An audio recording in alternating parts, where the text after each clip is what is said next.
पहला सूत्र क्या कहते हैं, हम क्या कह रहे हैं, शुभाशुभ भाव विचार। तो पराशर जी लघु पाराशरी में क्या कहते हैं, वो कहते हैं सर्वे त्रिकोण नेतारो ग्रहा शुभ फल प्रदाह पतयस्त्रिषणायानाम यदि पाप फल प्रदाह। ये लघु पराशरी अध्याय 2 का है। ठीक है, वो कह रहे हैं सभी ग्रह त्रिकोण अर्थात पंचम भाव और नवम भाव को कोण के रूप में जाना जाता है। ठीक है, कोण शब्द का जहां जहां प्रयोग होगा आपको पंचम भाव और नवम भाव, इसको आपको जानना है। तो ये पंचम भाव जो है और नवम भाव, ये कह रहे हैं सभी ग्रह त्रिकोण पंचम और नवम भाव के स्वामी होकर शुभ फलदायक होते हैं। ये पहला सूत्र आप जानिए। फिर दूसरा कह रहे हैं पतयस्त्रिषणाया नाम यदि पाप फल प्रदाह।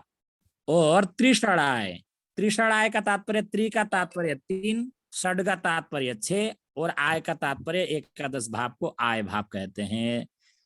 पाप तृतीय, षष्ठम और एकादश, ये भाव को क्या कह रहे हैं, वो स्वामी को अशुभ फलदायक होते हैं। पतयस्त्रिषणाया नाम यदि पाप फल प्रदाह। तो आपने क्या जाना, पंचम और नवम भाव का फल राशि का स्वामी अधिपति शुभ फल देते हैं। तृतीय षष्टम और एकादश स्थान में जो राशि है उस राशि का अधिपति अशुभ फलदायक होते हैं। अब आगे सूत्र बढ़ता है तो आगे क्या कह रहे हैं, अर्थात त्रिकोण 7 शुभ और त्रिषणाय स्थान पाप फलद है।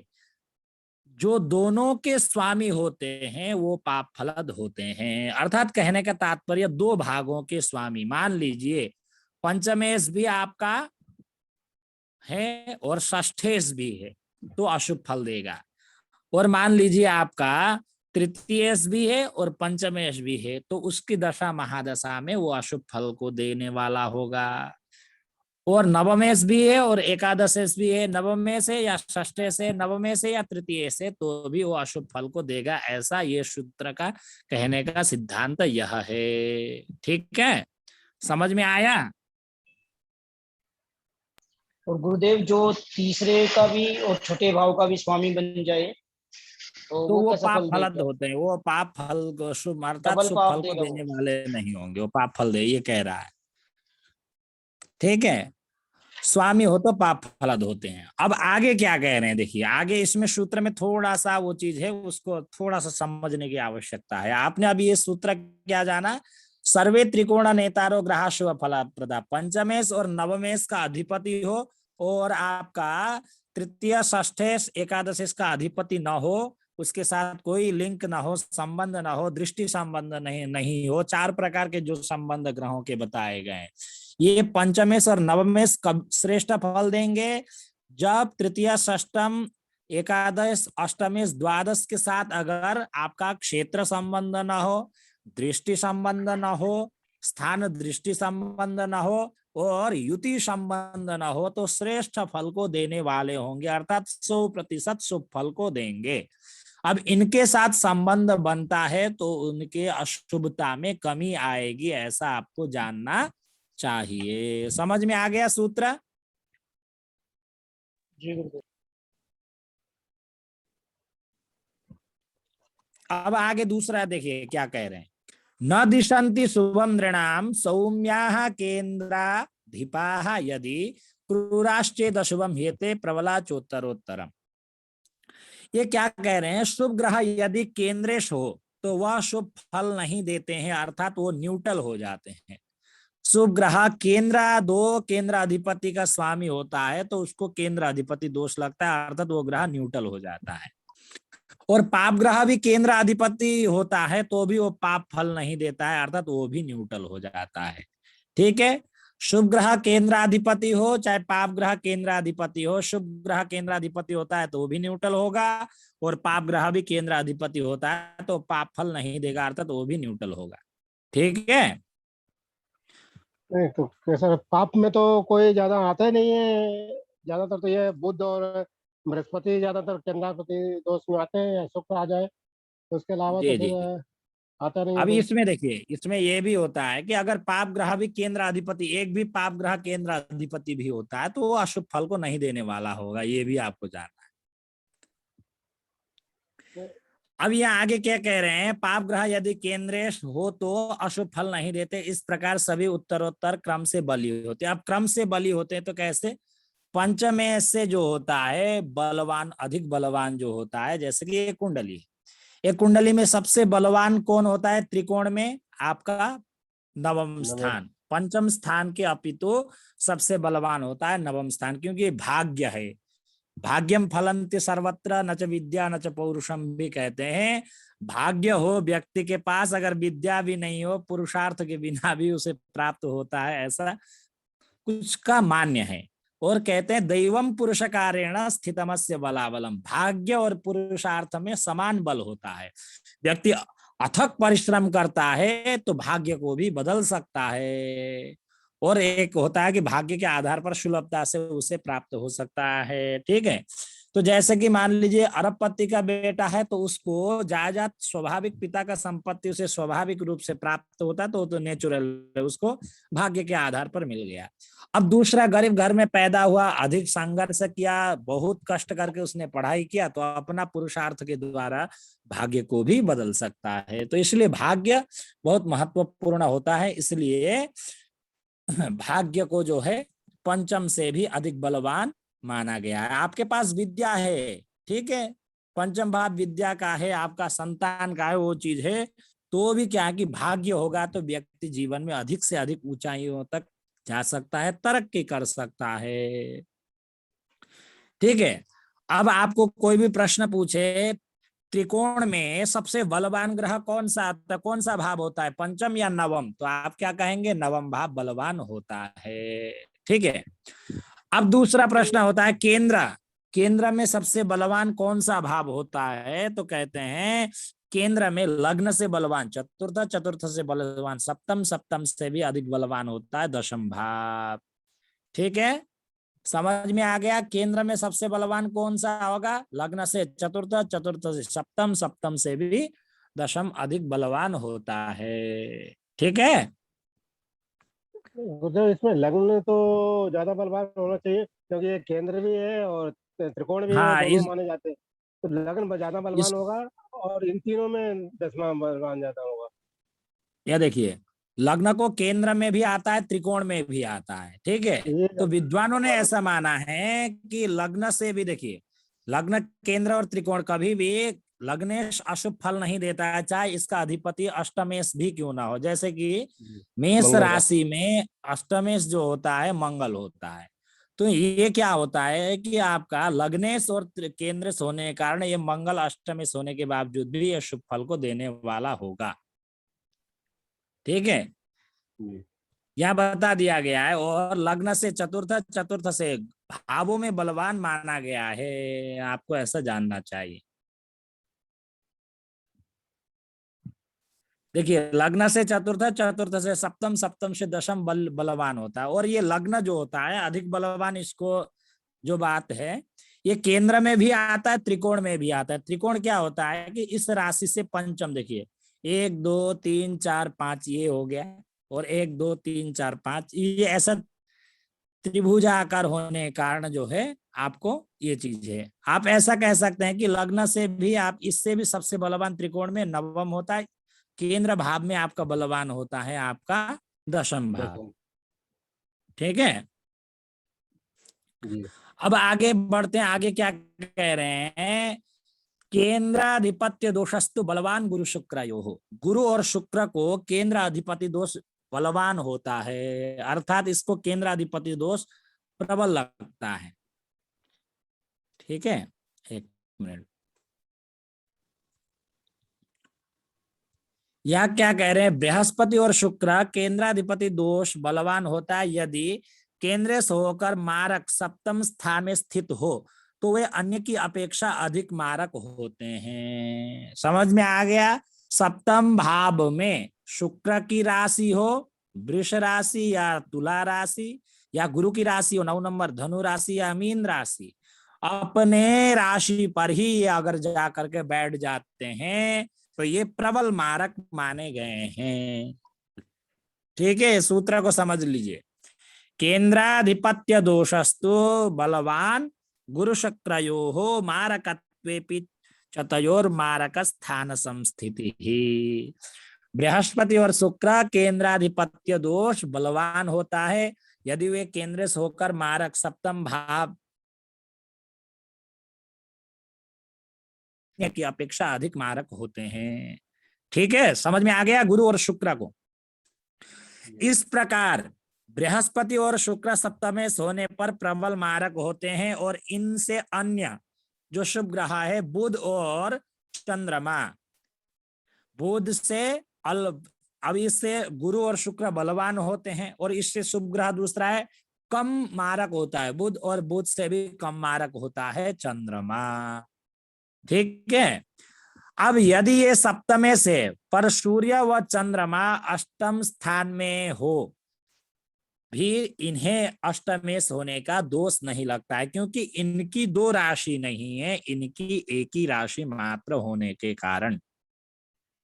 तो कह रहे हैं बुधस तदनु चंद्रोपि भवे तदनु तद्विधः न रंध्रेशत्व दोषस्तु सूर्या चंद्र समो चंद्रमसुर भवेत। अर्थात कह रहे हैं रंध्र स्थान, अष्टम स्थान को रंध्र स्थान कहा गया है, इसको आयु स्थान भी कहा गया है।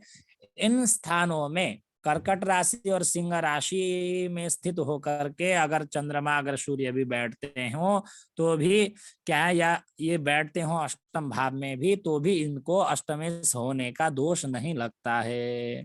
अष्टमेश इनकी स्थान का अधिपति होकर के इनको कभी भी अष्टमेश का दोष नहीं लगता है, क्योंकि ये आयु स्थान होता है। ये त्रिक 6, 8, 12 स्थानों में सबसे अशुभ स्थान बताया गया है अष्टम स्थान को। ठीक है,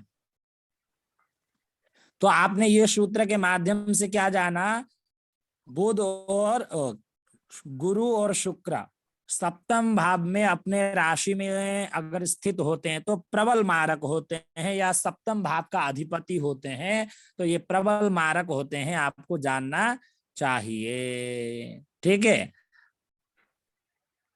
और इनकी अपेक्षा जो शुभ ग्रह है बुध वो सप्तमेश होता है तो अल्प मारक होता है, और चंद्रमा भी हो तो अल्प मारक ही होंगे। और सूर्य और चंद्रमा को अष्टम स्थान का अधिपति होने पर भी उनको अष्टमेश का दोष नहीं लगता है, क्योंकि यह एक राशि के स्वामी के होने के कारण अष्टमेश व त्रिकोणेश नहीं हो सकते। ठीक है, अब आगे बढ़ते हैं। पाप ग्रहाणाम केंद्राधिपत्य विशेषता कह रहे हैं अब कौन कौन से पाप ग्रह के विषय में आगे बता रहे हैं पराशर जी। कह रहे हैं कुजस्य कर्म नेतृत्वे प्रयुक्ता शुभकारिता त्रिकोणस्यापि नेतृत्वे न कर्मेश त्वमात्रतः। अर्थात कुज का तात्पर्य क्या है, मंगल। ये नैसर्गिक जो है ये ग्रह है पाप ग्रह। तो कुछ केंद्राधिपति होने से सामान्य रूप से जो शुभ फल दात्री है अर्थात शुभ फल कहा गया है, अर्थात शुभ फल को देने वाला होगा, और वह उसके त्रिकोणेश हुए बिना, जैसे कि कर्कट राशि सिंह राशि में संभव नहीं, अर्थात पाप ग्रह भी यदि केंद्र त्रिकोणाधिपति हो अधिपति दोनों हो तभी शुभ फलद होते हैं। अब पाप ग्रह केंद्र और त्रिकोण का राशियों का स्वामी हो तो वो अशुभ फल को न दे करके तो विशेष शुभ फल देने वाले होंगे, जैसे कि कर्कट लग्न। तो ये उदाहरण के तौर पर दे रहे हैं, कर्कट लग्न 4, 5, 6, 7, 8, 9, 10, 11, 12, 1, 2, 3। अब यहाँ देखेंगे मंगल जो है पंचमे से त्रिकोण भाव का अधिपति और दशमें स्थान का भी अधिपति होने के कारण ये क्या हुआ, योग कारक हुआ। पापी ग्रह होने पर भी केंद्राधिपति हुआ और त्रिकोणाधिपति होने के कारण ये श्रेष्ठ फल को देने वाला होगा, ऐसा बता रहे हैं। समझ में आया? कर्कट लग्न हो तो एक राशि मंगल की कहाँ पड़ रहा है, दशम भाव में, दूसरी राशि पड़ रहा है कहाँ है, पंचम भाव में। तो पंचमेश और दशमेश होने के कारण मंगल अच्छा योग कारक बताया गया है। अब यहाँ यही समझ लीजिए कि केंद्राधिपति होने से सामान्य रूप से जो शुभ फलदात्रे कहा गया है, अर्थात सामान्य जो शुभ फल कहा गया है वह उसके त्रिकोणेश हुए बिना संभव नहीं है। अर्थात वो त्रिकोणेश भी होता है, तो अर्थात पाप ग्रह भी यदि केंद्र त्रिकोण दोनों का साथ अगर संबंध बनाता है तो तभी वो शुभ फलद होता है, ऐसा जानना चाहिए। आगे क्या कह रहे हैं, पाप ग्रह केंद्र होने से जो शुभ प्रदाता बताई गई है वस्तुतः इसके त्रिकोणेश होने पर ही समझना चाहिए। पाप ग्रह केंद्रेश होने पर शुभ फल कब देगा, ये सिद्धांत को आप तभी समझें वो त्रिकोण भावों का भी अधिपति हो रहा हो, तभी वो शुभ फल देगा, ऐसा आपको समझना चाहिए। अब सिंह लग्न में भी, सिंह लग्न में क्या होता है कि जब सिंह लग्न में भी इसमें भी ये होता है आपका भाग्येश और दशमेश का उचित होने के कारण, जैसे कि 5, 6, 7, 8, 9, 10, 11, 12, 1, ठीक है, 2, 3 और 4। अब देखिए चतुर्थेश मंगल है, भाग्येश भी मंगल है, तो ये क्या हो रहा है, केंद्र और त्रिकोण का अधिपति होने के कारण मंगल जो ग्रह है वो आपका शुभ फल देने वाला होगा, ठीक है। तो योग कारक हो रहा है कर्कट लग्न में आपका पंचमेश और दशमेश हो रहा है, और सिंह लग्न में चतुर्थेश और नवमेश होने के कारण अच्छा बताया गया है, ऐसा जानना चाहिए। गुरुदेव अगर ये त्रिक भाव में जाके बैठ जाता है मंगल तो भी शुभ देगा? नहीं नहीं, त्रिक देखिए त्रिक भाव में बैठे, अगर वो चतुर्थेश और नवमेश होकर के त्रिक स्थान में भी बैठ जाता है, श्रेष्ठ फल में उसका जो 100% शुभ फल होगा उसमें थोड़ी कटौती होगी, ठीक है। जी वो अगर देखिए केंद्र और त्रिकोण का अधिपति होकर के केंद्र में बैठे, त्रिकोण में बैठे तो श्रेष्ठ फल देगा, ठीक है। अब केंद्र और त्रिकोण का अधिपति हो करके वो गुरु से दृष्ट हो, शुक्र से दृष्ट हो, गुरु शुक्र के साथ युति बना रहा हो, बुध के साथ युति बना रहा हो, चंद्रमा के साथ युति बना रहा हो, या दृष्टि संबंध चाहे क्षेत्र संबंध बना रहा हो, युति संबंध बना रहा हो, दृष्टि संबंध बना रहा हो, स्थान दृष्टि संबंध बना रहा हो, तो श्रेष्ठ फल आपको जानना चाहिए, ठीक है। जी या ये जो ग्रह है, ये जो शुभ ग्रह है आपको शुभ स्थान में, उसके स्थान में पूर्ण दृष्टि से देख रहे हो, पाप ग्रहों की दृष्टि ना हो, तो उस भाव की वृद्धि जानना चाहिए। अब आगे यहाँ क्या कह रहे हैं आइए समझते हैं। अब आगे कह रहे हैं कि पाप ग्रह केंद्र से होने से जो शुभ फल प्रदाता बताई गई वस्तु उसके त्रिकोणेश होने पर ही समझना चाहिए। पापी ग्रह केंद्र से होने से वह पाप फलद को स्थगित करता है, लेकिन उसका पापत्व तभी पूर्ण नष्ट होता है जब वो त्रिकोण का अधिपति होता है। अर्थात क्या होता है कि अगर केंद्र का अधिपति हो जाता है पाप ग्रह भी, तो वो पाप फल में पूर्ण नष्ट नहीं होता, अर्थात उसका पाप फल में ब्रेक लग जाता है, अर्थात न्यूट्रल हो जाता है, लेकिन तभी पूर्णतया वो शुभ फल को देने वाला कब होगा, जब वो त्रिकोण और केंद्र दोनों का संबंध बने, तभी श्रेष्ठ फल देने वाला होगा, आपको जानना चाहिए, तभी पूर्णतया उसका पाप फल नष्ट होगा। जब वह त्रिकोणेश भी हो जाता है जिससे पाप ग्रह भी शुभत्व का विवेक जागृत हो जाता है। इस प्रकार इसमें यह बात की पुष्टि हुई कि केंद्र से होकर यदि पाप ग्रह त्रिषणायेश भी हो जाए तो वह प्रबल पाप कारक हो जाएगा। अब देखिए, अब यहाँ सूत्र क्या कह रहे हैं, केंद्रेश भी हो रहा है और त्रिषणा है, अर्थात त्रिक भाव के अधिपति के साथ भी अगर वो संबंध बना रहा हो तो वो पाप फल देने वाला होगा, अर्थात वो शुभ फल देने वाला नहीं होगा। ये सिद्धांत को भी आप समझ लीजिए।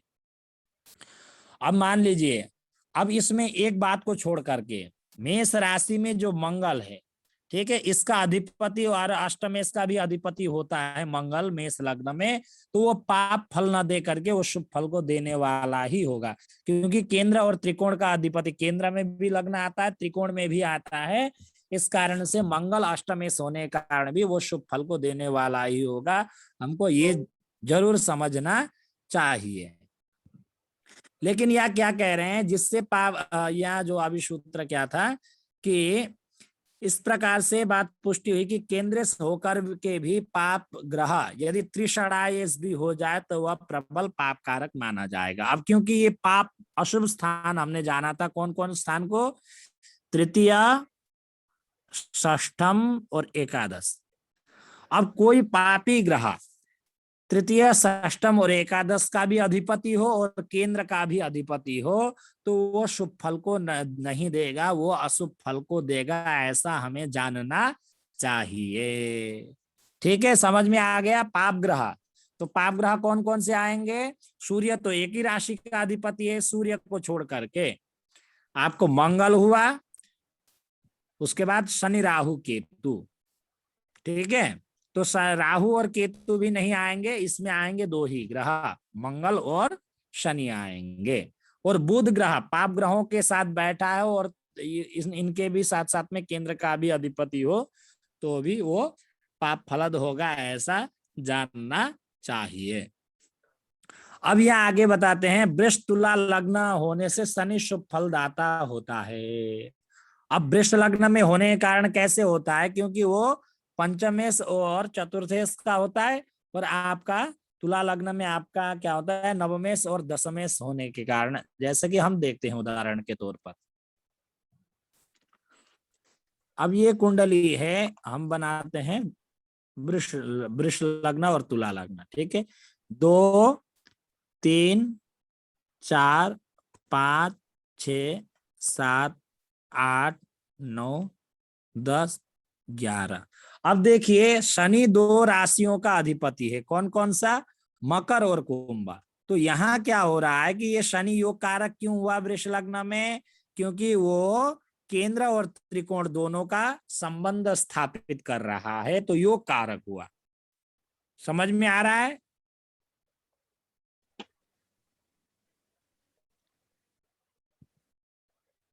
ठीक है, अब दूसरा तुला लग्न देखते हैं हम। तो तुला लग्न में भी योग कारक क्यों, अब इसमें क्या होगा, अगर यहाँ देखिए यहाँ दशम और यहाँ एकादश का अधिपति होगा तो ये क्या हुआ, केंद्र और त्रिषणाय का अधिपति होने के कारण ये दशम भाव का अधिपति शनि जो होगा वो शुभ फल को देने वाला नहीं होगा, अर्थात वो अशुभ फल में उसकी वृद्धि हो जाएगी, अर्थात वो अशुभ फल देने वाला होगा। क्योंकि सूत्र क्या था, पाप ग्रह केंद्र और त्रिषणाय का अधिपति होता है तो वो पाप फल देने वाला होगा। ठीक है,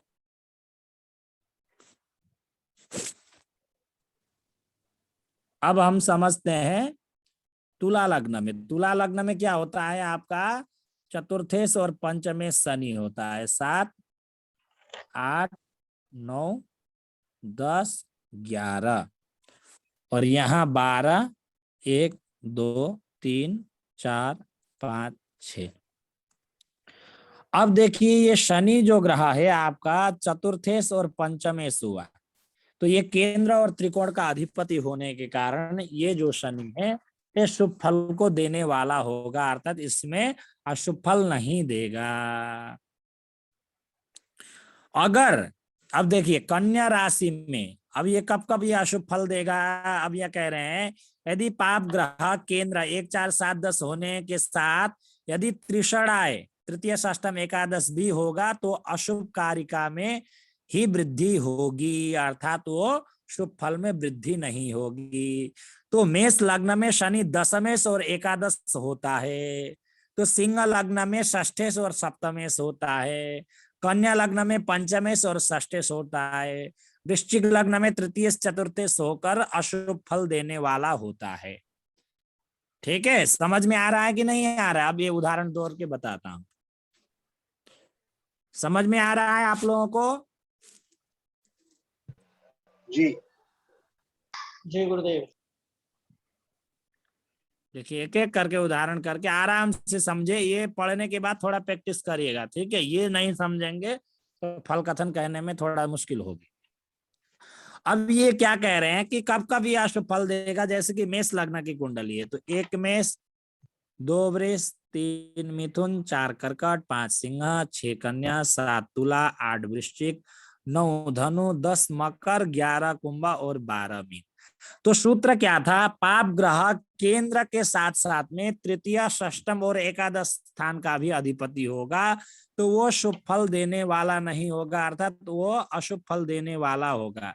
तो आप यहाँ देखिए, ये प्रस्तुत कुंडली में शनि क्या हो रहा है, उसका 2 भाव, एक तो एकादश स्थान में पड़ रहा है, एक और दशम स्थान में केंद्र में पड़ रहा है, और त्रिषणाय स्थान में। त्रिषणाय का तात्पर्य तृतीय, त्रि का तात्पर्य 3, षड का तात्पर्य 6 और आय का तात्पर्य एकादश स्थान को आय स्थान भी कहते हैं। तो ये शनि का राशि पड़ा मकर और कुंभ राशि आपका दशम और एकादश केंद्र और त्रिषणाय स्थान में पड़ने के कारण ये शनि जो है, इसकी जब जब दशा अंतरदशा आएगी, ये समस्याओं को अधिक बढ़ा देने वाला होगा, ऐसा जानना चाहिए। वो शुभ फल देने वाला नहीं होगा। ठीक है, समझ में आ गया ये? जी गुरुदेव। जी अब दूसरा लग्न हम समझते हैं। दूसरा लग्न क्या कह रहे हैं? शनि, यहाँ देखिए, अब दूसरा सिंह लग्न बता रहे हैं। अब सिंह लग्न में हम देखते हैं,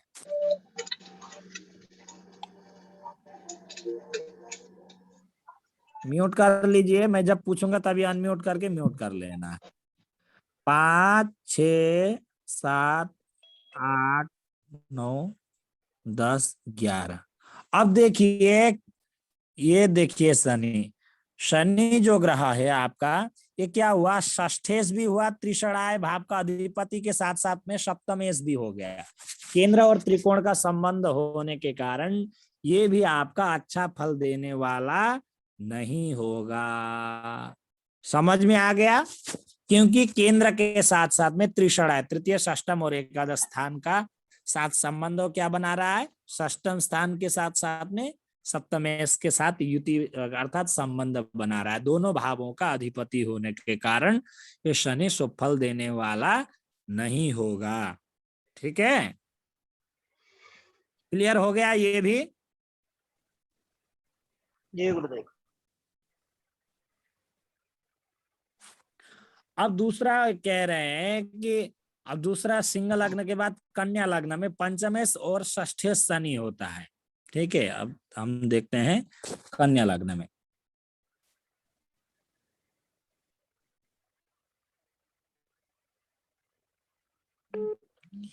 अब कन्या लग्न में क्या होता है कि शनि ये जो होता है, तो ये पंचमेश षष्ठेश होने के कारण 6, 7, 8, 9, 10, 11, 12, 1, 2, 3, 4, 5।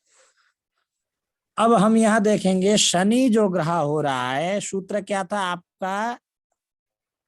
ये भी आपका देखिए त्रिकोणेश, और पाप ग्रह अगर त्रिकोणेश होता है तो भी वो शुभ फल देने वाला नहीं होगा। अगर षष्ठेश त्रिषणाय केंद्र के साथ साथ में त्रिक भावों के भी आपका 6, 8, 12 भाव में या त्रिषणाय भाव का भी अधिपति होता है तो भी वो शुभ फल देने वाला नहीं होगा। अब ये देखिए, पंचम स्थान का अधिपति भी शनि हो रहा है, षष्टम स्थान का भी अधिपति शनि हो रहा है। इस कारण से शनि भी अच्छा फल देने वाला नहीं होगा। ठीक है, अब वृश्चिक लग्न का देखते हैं।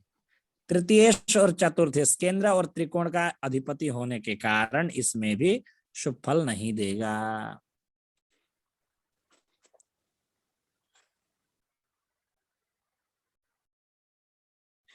ये 12 लग्नों में कौन कौन से लग्न में कौन कौन से ग्रह कारक होते हैं, कौन कौन से ग्रह अकारक होते हैं, तो हमको कुंडली पहले देखते ही हमको ये समझ जाना चाहिए। अब वृश्चिक लग्न है, वृश्चिक 9, 8, 9, 10 और 11। अब देखिए 12, 1, 2, 3, 4, 5, 6, 7। तो ये सूत्र क्या था? केंद्र और त्रिषणाय से संबंध हो। ये देखिए, केंद्र और त्रिकोण का त्रिषणाय का संबंध, शनि का राशि एक तो त्रिषणाय में पड़ रहा है और एक केंद्र में पड़ने के कारण ये भी शुभ फल देने वाला नहीं होगा। ये हमें जानना चाहिए। ठीक है, इस प्रकार से अब मारक स्थान का विचार आगे जानते हैं। तो आगे क्या कह रहे हैं कि मारक स्थान के बारे में, अष्टमम स्थानम अष्टमा दशमम चयत तयोरपि व्ययस्थानम मारक स्थानम उच्यते। अर्थात कह रहे हैं जन्म लग्न से अष्टम भाव और अष्टम भाव से अष्टम भाव अर्थात लग्न से तृतीय भाव आयु स्थान कहलाता है, और इन दोनों इनके जो द्वादश अर्थात सप्तम और द्वितीय ये भी मारक स्थान कहे गए हैं। अर्थात भावाद भावम सूत्र के माध्यम से क्या होता है, तृतीय भाव से भी, तृतीय भाव को भी जो है आयु से संबंधित विचार तृतीय भाव से भी किया जाता है, क्योंकि लग्न कुंडली से अष्टम से आयु का विचार किया जाता है। तो भावाद भावम दूसरा सूत्र क्या होता है कि इसी भाव से अष्टम भाव ये जो होता है, तो इसलिए इसको भी मारक स्थान कहा गया है। और पत्नी का जो है जैसे कि हम विचार करते हैं इस स्थान से, तो यहाँ से ये भी सप्तम भाव को भी मारक माना गया है, और पत्नी के कुंडली से अष्टम भाव ये पढ़ने के कारण ये भी द्वितीय भाव को भी मारक स्थान के रूप में जाना जाता है। ठीक है, तो आयु का विचार जो है अष्टम स्थान के साथ साथ में तृतीय स्थान से भी विचार किया जाता है, क्योंकि अष्टम स्थान से अष्टम स्थान इस प्रकार से। तो ये कह रहे हैं अष्टमम जन्म लग्न से अष्टम भाव और उस अष्टम भाव से अष्टम भाव अर्थात लग्न से तृतीय भाव, इस भाव से गिनने पर के अष्टम भाव पड़ रहा है तृतीय भाव। तो अष्टम आयु का विचार हम विशेष करके अष्टम भाव से करेंगे, साथ साथ में तृतीय भाव का भी अवलोकन करेंगे। और मारक स्थान जो बताया गया है इसमें अर्थात जन्म लग्न से अष्टम भाव ये तृतीय भाव लग्न से अर्थात आयु स्थान कहलाते हैं। और इनके द्वादश अर्थात इनसे द्वादश अर्थात अब ये जो है आयु स्थान से द्वादश स्थान पड़ रहा है, कौन सा घर, सप्तम भाव पड़ रहा है। ठीक है, अब ये घर से द्वादश स्थान पड़ रहा है आपका सप्तम भाव। ठीक है, और सप्तम से द्वादश अर्थात सप्तम और द्वितीय से सप्तम